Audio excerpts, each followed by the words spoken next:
Rajkot ગ્રામ્યના Paddhari police station વિસ્તારમાં થયેલા ચકચારી murder કેસમાં પોલીસે વધુ એક આરોપીની ધરપકડ કરી છે. અગાઉ આ કેસમાં મુખ્ય આરોપીઓ મહેન્દ્રસિંહ જાડેજા અને યશપાલસિંહ જાડેજાની અટકાયત કરવામાં આવી ચૂકી છે. ત્યારે હવે આ ગુનામાં મદદગારી કરનાર ત્રીજા આરોપી પૃથ્વીરાજસિંહ હર્ષદસિંહ જાડેજાને પણ પોલીસે દબોચી લીધો છે.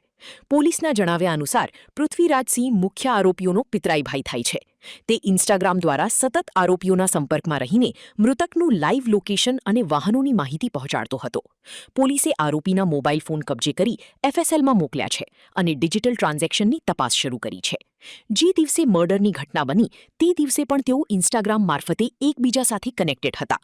પોલીસે આરોપીઓ પાસેથી મોબાઈલ ફોન કબજે કર્યા છે અને તેને વધુ તપાસ માટે એફએસએલમાં મોકલવામાં આવ્યા છે. પોલીસ હાલ ડિજિટલ અને ફાઇનાન્શિયલ ટ્રાન્ઝેક્શન પણ ટ્રેક કરી રહી છે. હ્યુમન ઇન્ટેલિજન્સ અને ટેકનિકલ સોર્સના આધારે તપાસ આગળ વધી રહી છે. હાલમાં પોલીસ આ કેસમાં અન્ય કોઈ વ્યક્તિઓની સંડોવણી છે કે કેમ તે દિશામાં પણ પૂછપરછ અને તપાસ ચલાવી રહી છે. આપણા રાજકોટ ગ્રામ્ય જિલ્લાના પડદરી પોલીસ સ્ટેશનમાં જે મર્ડરનો બનાવ બન્યો હતો એમાં બે આરોપી જો મર્ડર કરનાર હતા એને પહેલા અટક કરવામાં આવેલા હતા, મહેન્દ્રસિંહ રણજીતસિંહ જાડેજા અને યશપાલસિંહ રસીસિંહ જાડેજા.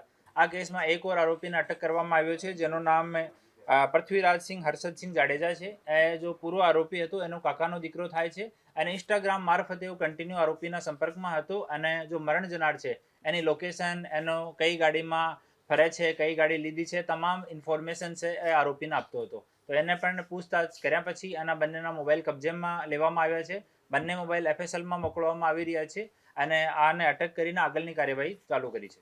હાલ જેટલા લોકો આરોપીઓના સંપર્કમાં હતા આ 2 વર્ષ દરમિયાન આ તમામ લોકોને બોલાવી પૂછપરછ કરવામાં આવી રહી છે. અમે ફાઇનાન્શિયલ, ડિજિટલ તમામ ટ્રાન્ઝેક્શનને ટ્રેક કરી રહ્યા છીએ અને હ્યુમન ઇન્ટેલિજન્સ આધાર ઉપર આગળ વધી રહ્યા છીએ. જે લોકો ડાયરેક્ટ ઇનડાયરેક્ટ જો પણ હેલ્પ કરી છે આ તમામ વિરુદ્ધમાં કાર્યવાહી કરવામાં આવશે. નહીં, એના વિરુદ્ધમાં બીજો કોઈ ગુનો નથી. આ જ ગુનામાં મદદગારી કરી હતી. આ કાકા તાઉના ભાઈ થાય છે.